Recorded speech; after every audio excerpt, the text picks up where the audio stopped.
Hey everybody, it's Heather from 7 Seas Aquatics, and welcome back to my Coral Corner. In today's video, we're going to be breaking down some basic terminology that you might overhear while you're at your local fish store.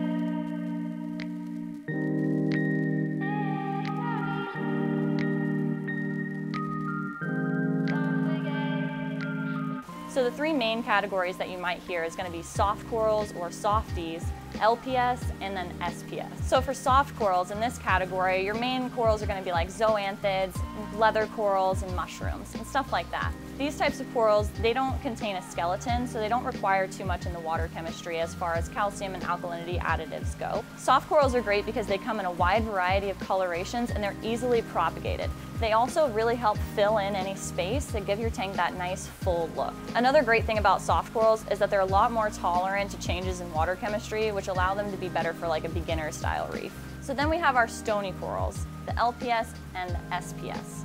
LPS stands for large polyp stonies. Some examples of large polyp stony corals is like your Welsophilia, like an open brain coral, and then also like your Euphilia, like torch corals, hammer corals, and frog spawns. So the LPS, they do require a little bit more care because they require you to have a stable water chemistry, and also they need more light and flow than the soft coral. Large polyp stony corals are great because they provide a lot of movement in the water column because they have large fleshy tissue that expands, especially when you feed them.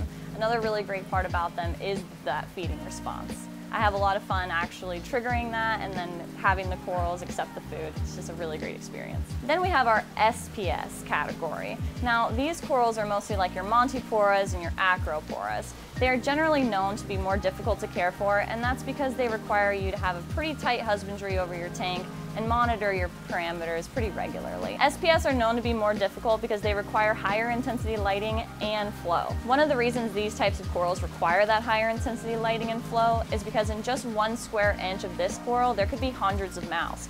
Versus in the large polyp stonies, in that same square inch, there's probably only 1 or 2 mouths, which is a great way to differentiate between the two. One of my favorite parts about SPS, especially Acropora, is that they come in all kinds of fancy designer names, which makes them really fun to collect. And also, a lot of them have different polyp extension, which is just really fun to watch on the reef. And now there's one more category that you don't hear of as much, and that's NPS.